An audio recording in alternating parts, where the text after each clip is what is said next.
The views and opinions expressed by guests on the TWBC podcast are solely those of the guest and do not necessarily reflect the views of, nor constitute an endorsement by the host, TWBC, or the advertisers. National championships, Confederation championships, World championships, major professional events. For over 3 decades, he has been there for many of the sport's greatest moments. And now he brings you even closer to the movers and shakers in the world of high-echelon tournament water skiing. From the founder and creator of the Water Ski Broadcasting Company comes the TWBC Podcadt. And now here's your host, Tony Lightfoot. And greetings and salutations to all here from the Greater Miami Water Ski Club, where they'll be hosting the Greater Miami Pro Slalom event. My name is Tony Lightfoot. This is the latest edition of the TWBC Podcast, and I'm so pleased to have this young lady here for this episode. Her name is Gianinna Bonnemann. How are you doing? Hi, Tony. I'm doing good. How about you? I'm doing very well, So, or should I say, sehr gut. Sehr gut. Practicing your German again? Yes, indeed, trying. But I won't be doing this entire podcast in German. That would be fun. Yeah, that would be, considering the level of German I'm trying to get to right now. But I'll put that aside for a moment, at least a short while at least. Anyway, Gianinna Bonnemann, it's been quite an interesting season so far, wouldn't you say? Try and give us a little bit of a summation of... what was your first tournament of the season, by the way? I guess I was one of the LCQs for Masters. So, qualifying for the Masters in trick and jump. I think that's how we started the season. And, then I went into, I went home after that and skied the European Championships, which went really well. And then after that, I came back to the U.S. for the U.S. Open, and I had a blast there. I skied really well. I won the trick event and won overall, and jumped really well as well. And then it was basically time to, take a little break, but also slowly get ready for Worlds. And then, to be honest, after that, in between we had the awesome overall tournament over in Austria. Yeah. Over in Austria, which was awesome. I love going to those events. But after the U.S. Open, I kind of started struggling a little bit and suffered a few injuries. First one was on my left foot, and I couldn't ski for a while. And then once I picked it back up, it was just basically a couple of weeks to go until Worlds, and I started jumping again. And then right before Worlds, just one day before official practice, I took another crash and injured my sacrum, my glutes. And from that point on, it all was just kind of a struggle. I saw that crash myself firsthand. I mean, I looked around and said, "She's gone." Oh my word! Yeah, I mean, but they're part and the parcel of jumping, unfortunately. But let's go back to the Masters qualifiers. I mean, because you qualified out of those tournaments in the tricks and the jump event, and you were actually. You alongside your future husband competed. I'm not too sure. Was this your first Masters that you competed in or not? No, it was actually my third Pro Masters, I think, or fourth. And I've done a couple of Junior Masters, so I've been there in tricks for a few years. But it's always good to go back to Callaway Gardens, and it's a great site, and it's always such a great atmosphere to ski there. And it was awesome to have Dane there with me this time skiing. He always came to support me in the past few years, but this time we both skied, and it was a great experience. How does that work? You know, an overall skier, primarily specializing in tricks and jump, and trying to bounce off technical tips and what have, and with someone who's best known for his slalom skiing attributes. I mean, how does that work? I mean, Dane helps me quite a bit with my slaloming, and I try to help him as much as I can. But it's not only the technical stuff. It's a lot is mental, right? we just talk about what we want to improve and where we want to go, and then the rest is kind of the mental side of like supporting each other and like giving each other a good feeling on how we're doing. All right, and we're definitely going to go back to this repetitively during the podcast. I mean, we're probably witnessing the next power couple in tournament water skiing. You met in college, didn't you? That's right. We met in Lafayette, Louisiana. We started college there together, and it didn't take long. We started hanging out quite a bit, and then I don't know, it just kind of happened, and we just always had fun together, skied together, went to the gym together, did everything together, and that's how it developed. Yeah, I just kind of got that sense that just right from the get-go. I mean, I thought if there was any more two compatible people, it was Gianinna and it was Dane. But anyway, we'll continue right along. I mean, what was it like skiing in Lafayette? I mean, it's a deep lake. Totally different setup to what you're probably used to educationally compared to Germany. So what was that like? What was that a bit of a culture shock going from where you are in Germany, which I assume is Bavaria, right? No, it's actually Dortmund. It's in more Dortmund. It's further in the north, the western part. It's in the industrialized part of Germany. Yes, exactly. That's right. And iron and steel and all that kind of stuff. And now you've been thrust into the middle of Cajun country where it's nothing but gators and Tabasco, I must say, I was scared of the gators at first, but then once I started realizing, they kind of staying away, it was totally fine. But I had a blast there, and it was a great opportunity for me to like combine my studies with skiing. Like, I could have never done that at home, and I could have never been at this kind of level of skiing that I'm at right now if I had stayed at home. Plus, like, just being out at the lake with your friends all the time, hanging out, your college friends are your ski friends, and you do everything together. It was just awesome, and I'm really thankful that I got the opportunity to go there and learn the language better and ski a lot, ski almost all year round. It was awesome. And Airport Lake is a great lake to ski, especially to trick. So I really enjoyed it. And I mean, learning English is pretty much compulsory in Germany, isn't it? To the secondary educational level. It is. So now they're actually starting earlier, almost in first grade. Oh wow! I didn't start until like fifth grade. But then you have it like every year you have to take English class, and you just learn the basics, the grammar and stuff, and then I guess it was easier for me to learn it because I went to all the tournaments, and then I actually had the opportunity to speak to people. Yeah, so you kind of immerse yourself in a more English-centric world. Yes, that's right. And I know a lot of my classmates, they had a harder time to learn the language because they weren't exposed to it as much. All right, then. So, we alluded to the fact that you come from Dortmund in Germany. It almost seems strange to me that I mean, you're part of a large water skiing family. I mean, there's three of you. There's you got two sisters. But the fact of the matter is that tournament skiing in Germany, at least behind the boat, is almost non-existent because it's almost been legislated off the water, hasn't it, to a certain extent? Yes. So actually we are four. I have an older brother as well. Oh, okay. But it's really tough to find a lake in Germany. We have a lot of restrictions on the lake to not run boats there, and even the lake that we ski at home, we're only allowed to run LPG, the liquid gas.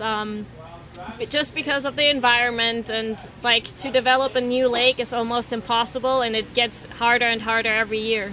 Wow. Okay, and kind of give us an overview of your family. I mean, your three siblings, four siblings, right? Four siblings. Four siblings. I mean, just actually finding time for each of you each day on the water. I mean, that must be just absolutely mind-boggling. I mean, who gets to trick first? Who slaloms first? I'll slalom first. Who wants to jump first? Me. Yeah, so that was always a lot of fun to travel together. I mean, with my parents together, we had a big camper and we would go to Austria, Italy, Spain, wherever it took us, like, to find good coaching. And in the beginning, my brother was always with us as well. When he was about like 16, 17, he quit, and so that's why he hasn't been around as much. But then Chiara and Carlotta were always with me, and we had so much fun.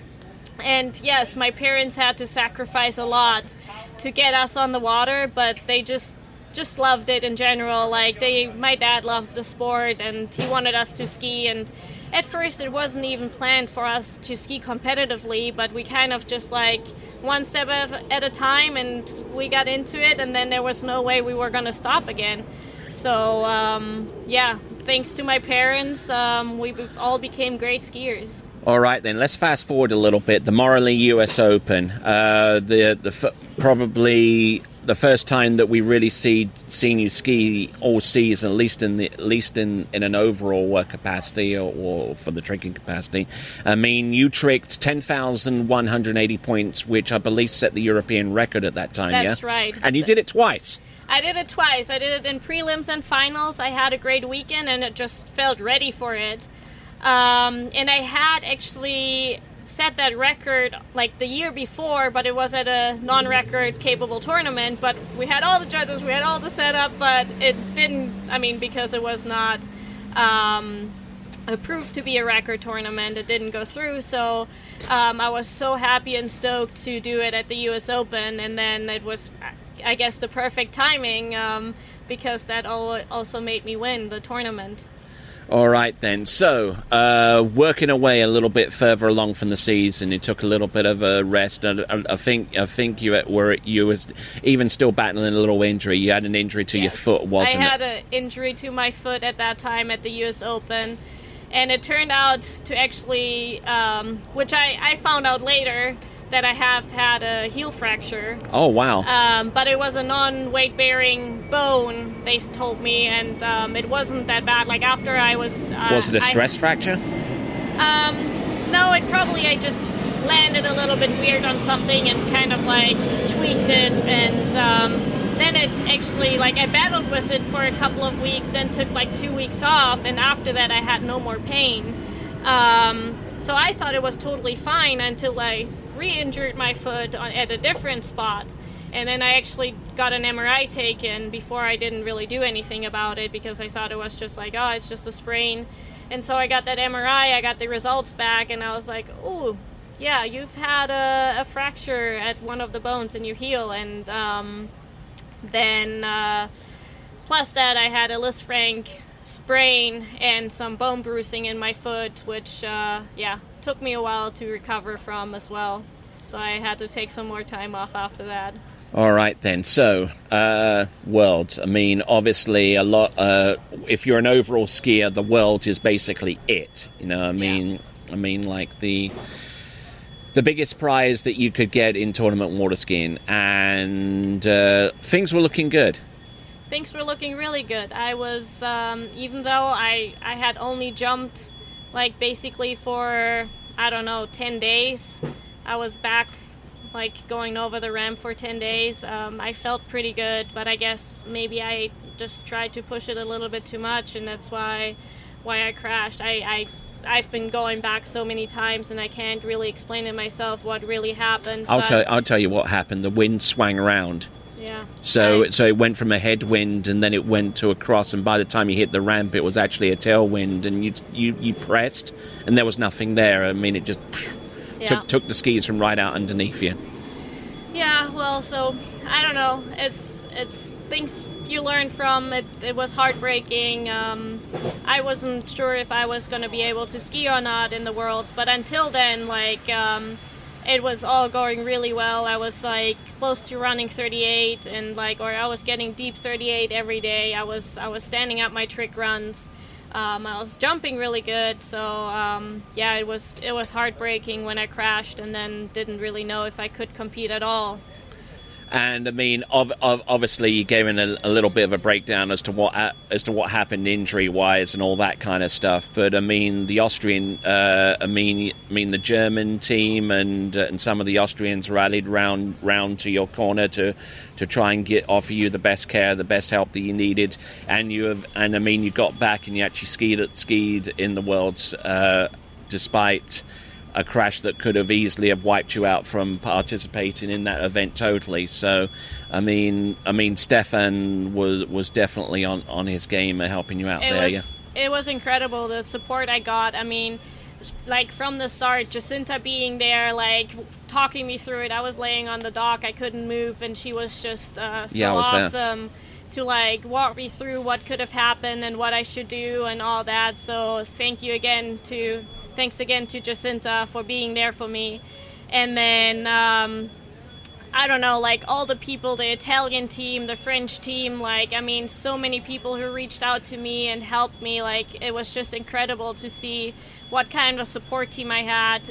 Of course, Stefan, who like organized everything behind the scenes to like somehow make it possible for me to get on the water.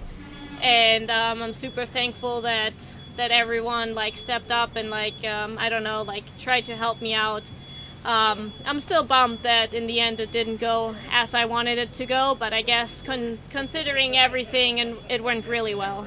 All right then. So, and of course, referring to Stefan Wild, who himself was a former world champion, at least in the junior ranks. And you mentioned a little bit about Giacinta Carroll, who went on to actually win the world jump title and would about a week or so later take the world jumping record. But the fact that you actually mentioned her and all the other folks there kind of gives me a sense of how much camaraderie actually exists in the realm of women's water skiing and jumping especially, it seems. It really does. Like, I mean, I don't think, I think, like, everybody is there to help out each other. Like, I don't think anybody would say, like, I don't really care what happened to you. Everybody kind of feels bad, and then you're just trying to help the other skier to make the most of it. All right then. So we'll round off the podcast in just a little bit. Thank you very much for being a participant. Is there any kind of thanks that you want to give to those that have supported you and those that have really helped you out in the last few years, I would say? There's so many people that I have to thank, and I'm probably gonna forget a whole bunch. But I mean, Pika Ski School has been supporting me for a long time now. Britta and Jared Llewellyn have always been there for me from the start, kind of. And then Javier Julio, he has been there for me on the shorelines, like, and in the boat, like, quite a bit, and he has done an awesome job in supporting me. Of course, Dane and my parents, and I mean, there's so many other people that I'm probably now forgetting, but a huge thanks to everyone who has been part of my journey. All right then, and we typically stop right there, but I was reminded of the fact that sometime next year you've got wedding plans, haven't you? Yes, we still got to figure all that out. It's not been easy with COVID to figure it out, to plan everything, because I mean, my family is in Europe, Dane's family is here, so it was kind of hard to plan because no one could really travel. Things are starting to open up, so I hope we can start figuring everything out pretty soon and find a good date. Almost word for what Dane said, but we'll round off there. Thank you very much indeed. My name's Tony Lightfoot. Gianinna Bonnemann was here with this latest edition of the TWBC Podcadt. So until next time, it is going to be ciao for now. Thank you for listening to the TWBC Podcadt. Be sure to check out our website at waterskibroadcasting.com. Links to our presence on major social media platforms can be found there, as well as updates to our webcast and this podcast. Duplication or rebroadcasting of this broadcast without written consent of TWBC is prohibited. Subscribe to us on your favorite podcast platform and be sure to join us next time for the next edition of the TWBC Podcadt.